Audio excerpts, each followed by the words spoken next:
Hello, beautiful people. My name is Marisa Anglade, as always, here to give you the tea on everything healthy. Today, we're going to touch on a disease that affects so many American adults, and that is heart disease, specifically hypertension. Hypertension is the leading number one cause amongst women. And to being a woman, I want to be well aware and educated on the topic so that I can prevent this from happening to me, this disease from happening to me.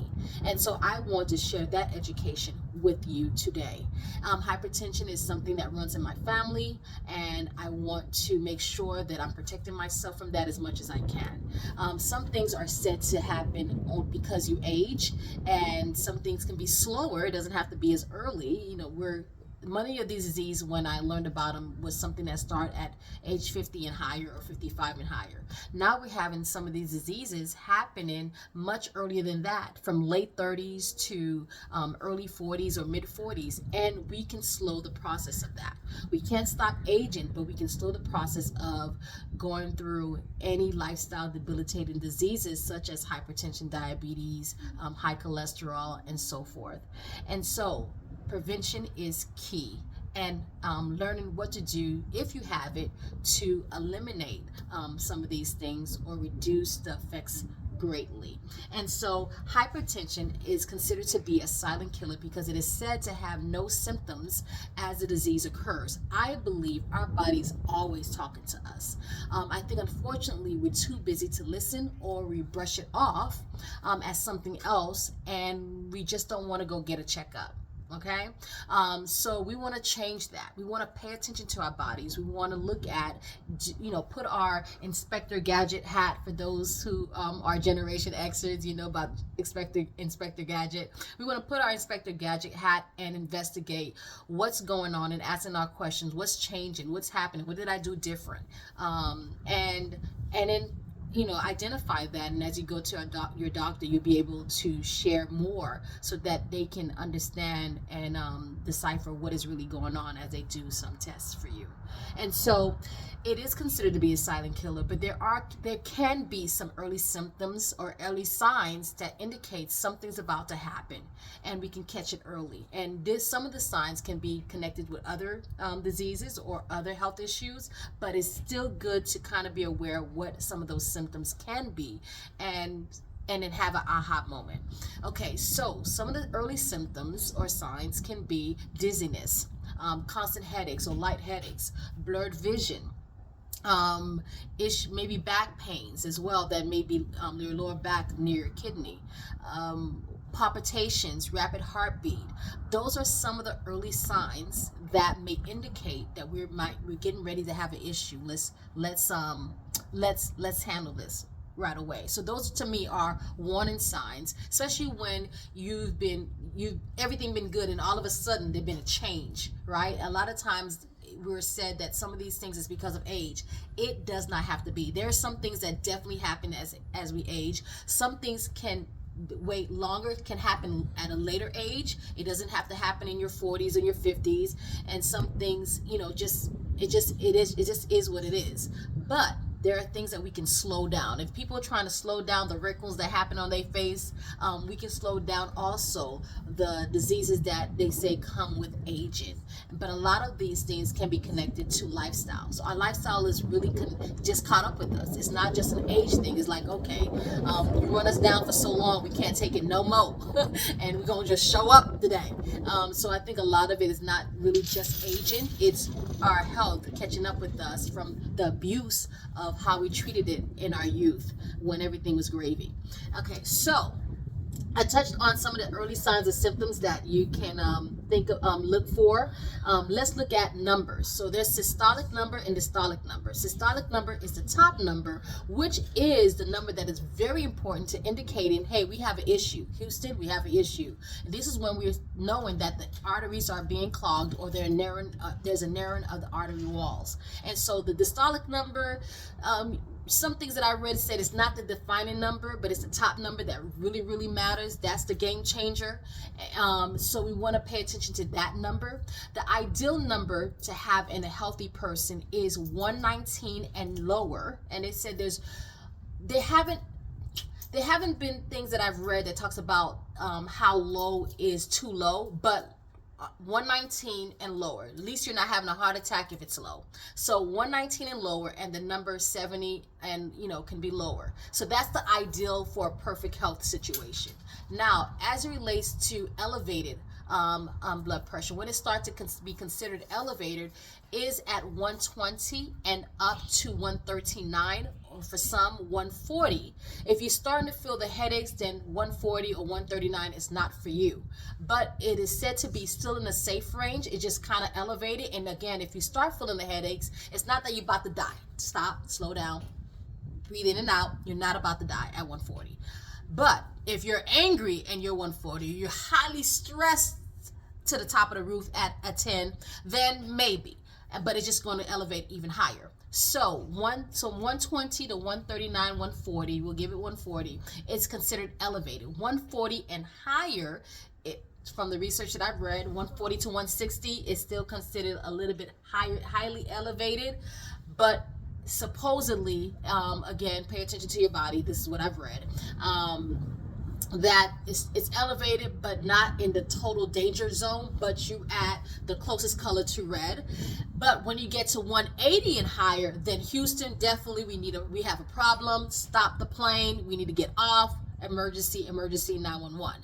So that is when we really have an issue. But what are some of the things that can cause this to happen? What are some of the things that are causing us to have this high blood pressure, people that have high blood pressure at these numbers that are not normal? It's not normal.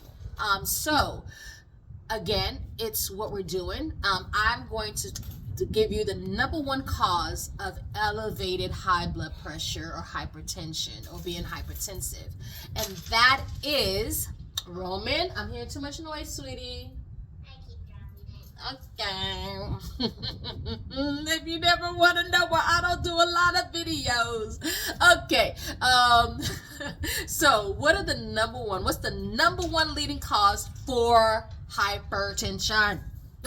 Drum roll. Drop the pennies. Okay.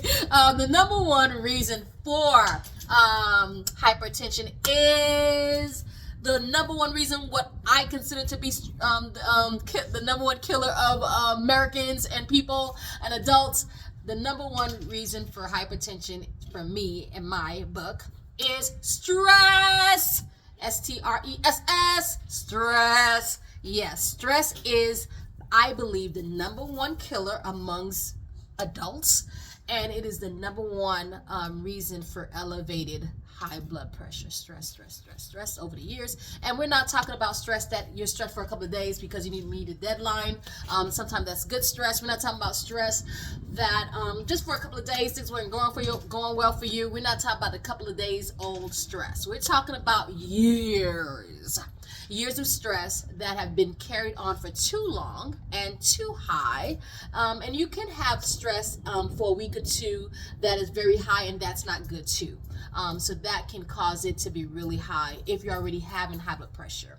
But what gets us over the hump of having high blood pressure can be long-term stress carried in the body for too long, and it has to go. When we're stressed, when we're specifically angry, it goes to the heart. I don't know about you, but if I'm mad.com, if I am mad.com, I mean mad to the 10th power. I feel it in my chest, I feel it in my heart, and it causes a constriction. Like you kind of like the heart is doing this, right? And let you get angry, let you get really angry. You kind of tighten up your fists, especially if you about to fight. You tighten up your fists. That's exactly what your heart is doing. It is tightening up. It is tightening up, and there's no blood flow.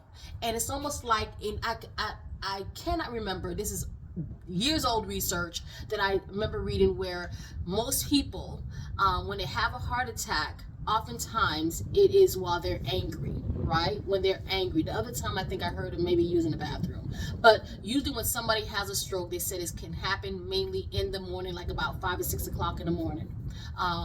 So those are just the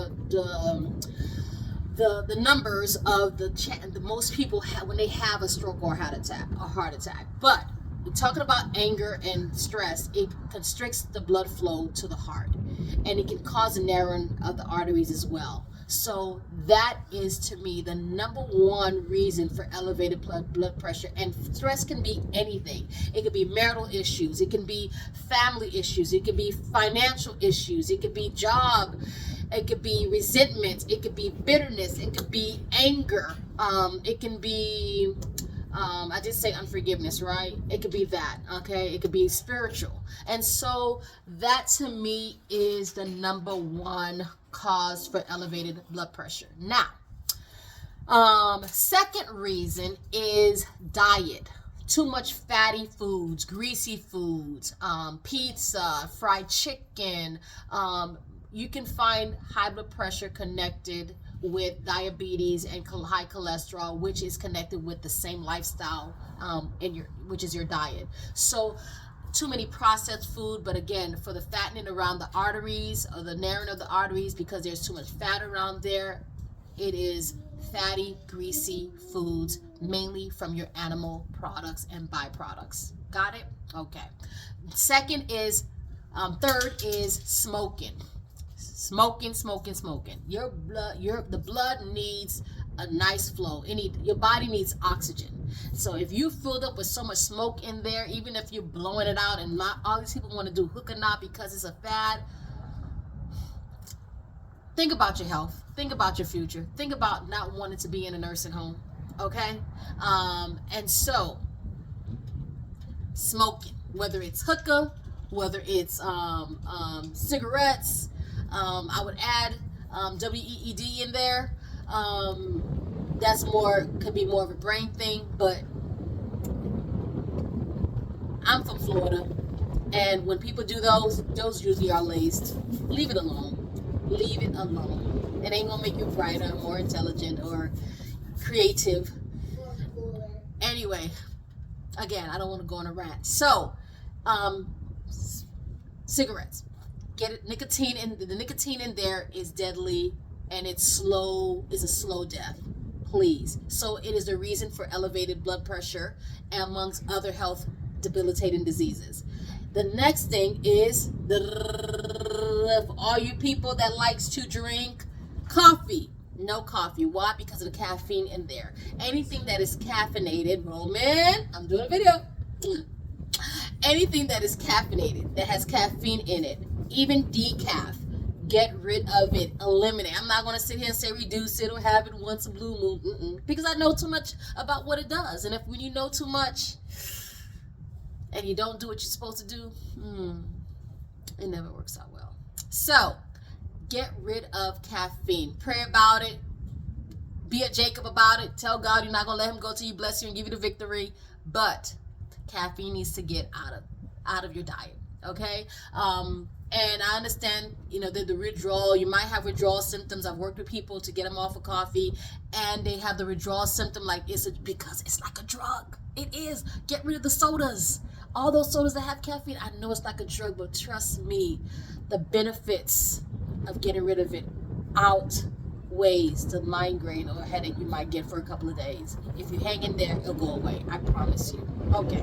So, and there's certain medication, unfortunately, that the doctors give you that can also elevate your blood pressure.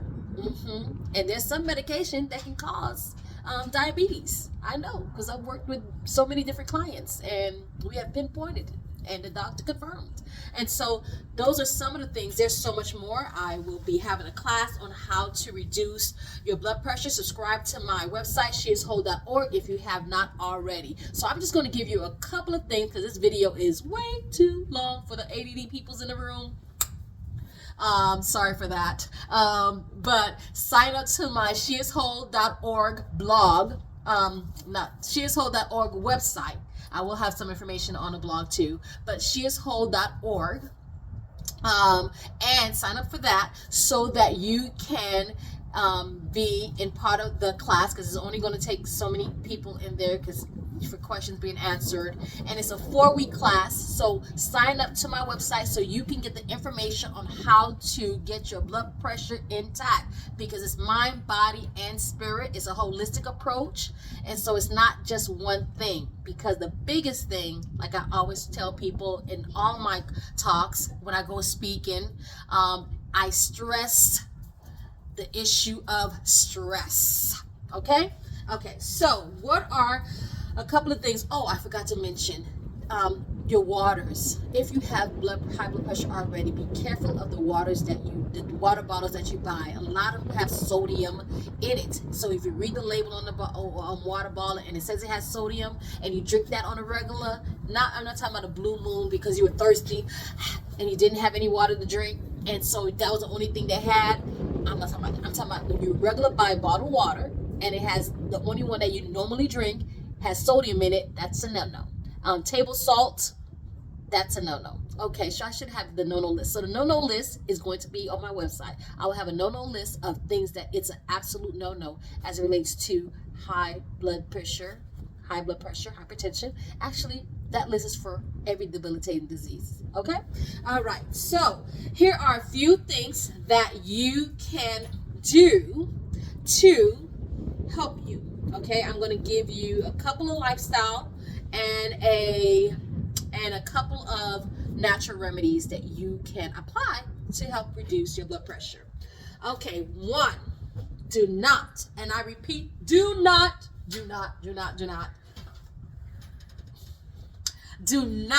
go to bed. I'm gonna tell you now. You know how there's people that share what you should do, and there's people that tell you what to do. I'm gonna tell you.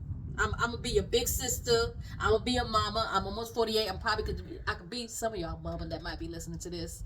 No, I can't. That's not true. But I'll be the big sister. I'm gonna tell you what to do. So do not go to bed after 10. Consistently going to bed after 10 is like shortening your lifestyle. I'm praying about it. I'm trying to be a Jacob. There's good days and there's bad days. There is some good days and there's some bad days. There's a song that's something like that. It's an oldie but goodie, and I'm horrible. I'll never play that game named that song. So, do not go to bed after 10 p.m. So if you join my class, you'll know why. So, go to bed before 10 p.m. I know some of y'all gonna push it to 9:58. Go to sleep, not go to bed. Go to sleep before 10. So cut it to 9:30. I'm just saying that's what you need to do, because if you experience high blood pressure or high blood sugar, going to bed at a decent hour will help those numbers. It will help. Okay, so the next thing that you can do, and I know some of y'all are gonna say, Marisa, I can't sleep. Y'all need a consultation. Consultation. Okay, so some of y'all might say that you can't sleep, but all right. We could talk about that in a consultation. Book me on sheiswhole.org. Now, the next thing that can be done is making sure, Roman, not right now, making sure that, not right now. All right. Okay.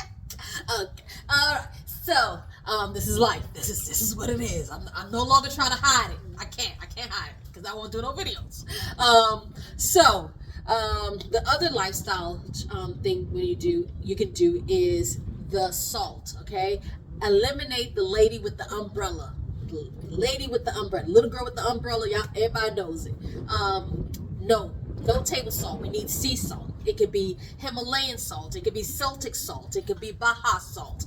It needs to be sea salt that has its minerals. You can use that, but it should not exceed your intake. The intake for salt for you in your meals, because every meal don't have to have salt. It really don't. Choose one item, just one item. Okay, they're gonna have salt. You're gonna choose one item to have salt, right? So if you make some greens, and you make some quinoa or some brown rice, and you have some mushrooms that you might saute, choose one of those items to have salt, or divide the salt. So let's say you can only have a half a teaspoon of salt per day. And y'all might be looking at me cross-eyed. Let's say 1 teaspoon salt. You can divide that, but choose one item and then it all blend in. Just try to do other seasonings, like you're heavy on your garlic, your onion powder, the other seasonings that elevate it, and then lemon. Lemon is an enhancer of your food. It can enhance the flavor to your food. I know you not want to put lemon on everything, but put it in your rice. You can put it on your greens for better digestion, and it'll help elevate the flavor of your food. So that's now. One more lifestyle is exercise. Everybody know, we're gonna walk like this, walk like this, walk like this. So you're gonna walk, okay? We're gonna walk outside, we're gonna walk indoor. We want walk. At minimum of 45 minutes to an hour for just walking. You can do HIIT exercise, that's fine, but you definitely want exercise to help with lowering the blood pressure. Okay, so those are just a few things that I shared with you. Of course, pray for God to help with those stress or anything that you may be harboring in your body. Your body's holding it because your body keeps the scores, right, of everything that your mind keeps the scores of everything that you go through. Your mind keeps it and your body stores it. All right. Okay, so we shared a couple of things that you could do for as lifestyle. Now, hydrotherapy. Hydrotherapy can, as you reach to elevated blood pressure, a nice warm bath. A nice warm bath will help. Sitting in the bathtub in a warm bath, not too hot, but warm enough that it feels so good. And you can make it a little bit warmer than that, but not too hot. It can't be blazing hot. Or even put in your whole arm, and maybe a bucket or a basin of water that is warm. This, interestingly enough, will help lower the blood pressure at the time that you have it. Now, that you can find out more in my class. So I'm giving y'all some touches, some tidbits. There's so much more to this. Okay, so that's hydrotherapy and making sure you stay hydrated, drinking water. Okay. I'm trying to think. Okay. So things that you can ingest to help lower the blood pressure. Garlinase, Garlinase. And if it ain't that, it's Garlinaise. Garlinase. I should have that on my website. Check me if I don't. Garlinase is a natural garlic. It's very concentrated, and that is something that you can also take to help lower your blood pressure. Now, when I'm consulting and coaching, I understand what my clients are on. Roman, what my clients are on, if they're on medication or not, if you're in conflict. So make sure you check with your doctor, because I'm not coaching with you. I'm just sharing. This is where I'm sharing. I'm not telling you what to do. I'm sharing because you need to check with your doctors, and making sure these are some things that you can apply and do. Okay, so Garlinase is a natural garlic pill. It's not a capsule pill that is concentrated with I forgot the vitamin that it has in there that helps with your blood vessels, okay, or the narrowing of your arteries. Okay, now lastly, because I'm not gonna give you all because y'all gotta sign up for my sharescoin.org. I'm not gonna give you all. So you're going to you can do this. Grapefruit and celery. Yep. Right? True. This is you can cook it up, add it to your soup, do a broth with this, garlic and onions, make a broth, drink it to help with your blood pressure. No, we're not adding salt. Nope. And you can have this part of your lifestyle. You can juice it, eat it raw, add it to your meals. Or add it to a soup. This is to help lower the blood pressure, natural, okay? But if you are taking certain medications, it may not agree with certain medications that you may be taking, especially with heart disease. If you're taking medication for cholesterol, and maybe for some people, their blood pressure medication, so I have to put that out there. Okay. Like I said, I gave y'all, the only thing I did not give y'all was an herb. I'm going to give you one herb. And what herb can I mention? Because there's so many. Hawthorn. Let's try. Garlic. We did garlic already. The hawthorn is an herb that you can take to lower blood pressure. Now, This is almost a 30-minute video. Imagine my class. Imagine my class. Lower and manage your blood pressure. Imagine my class. So those are a few things that you can do along with, I normally recommend my clients to take detoxes, but these are just a few things that you can do to help lower your blood pressure. Yay! We did it! We did it! So we did a hydrotherapy. We did some lifestyle changes. We did... And I didn't interrupt you.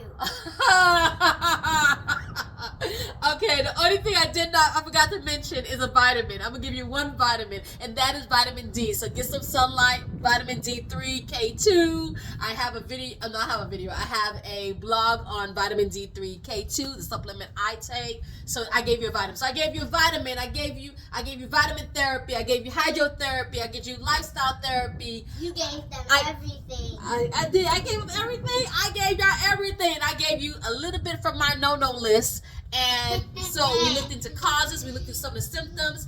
Take care of yourself. And blood pressure, it does affect more. They always say everything affects us more, and that as far as African Americans, blood pressure affects African Americans 3 times more likely than our fellow brothers and sisters. And so I believe it's connected with stress. Yep. But a lot of things are changing, and it's affecting people at a younger age, and it's across the board. So no one's exempt from this disease. And so get to the heart of the matter. Get your heart into it. Get to the heart of the matter. Do you want to say something to the people before we go? We got to go. Go. No eating chicken. He says don't eat a chicken. It has chemicals. Okay, bye-bye. Until next time, I always say take care of your health and take care of yourself. Bye-bye. This is the end of this video. You want to spell my name with me? VLIPPI. That's not your name, Roman. Just for fake. Okay, just for fake. Okay. Acting like Blippi. Okay, bye-bye.